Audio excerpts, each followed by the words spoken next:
അല്ല, മധു കോളേജിൽ പഠിക്കുന്ന കാലത്ത് വല്ല പെൺകുട്ടികളായിട്ട് പ്രേമമോ അടുപ്പമോ വല്ല വാക്കു കൊടുക്കലോ എന്തെങ്കിലും ഒക്കെ ഉണ്ടായിട്ടുണ്ടോ എന്ന്?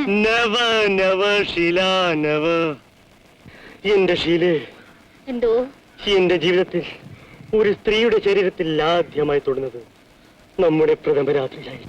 ഓ എന്റെ മധു, എന്റെ ഭാഗ്യം. എന്റെയും ഭാഗ്യം. അപ്പൊ ഞാനെന്ന് ചോദിക്കട്ടെ, ഷീല തെറ്റിദ്ധരിക്കരുത്. ഷീലയുടെ കോളേജ് ജീവിതത്തിൽ വല്ല അലവലാതി പ്രേമമോ മറ്റോ? കരയല്ല ഷീല. എന്റെ മധു, ഞാൻ ഇന്ന് വരെ ഒരു പുരുഷൻ എന്റെ മുഖത്ത് നോക്കാൻ ഞാൻ ഇടം കൊടുത്തിട്ടില്ല. ഞാൻ ആദ്യമായി ഒരു പുരുഷനെ സ്പർശിക്കുന്നത് നമ്മുടെ ആദ്യ രാത്രിയിലാണ്. ഷീല, ഇത്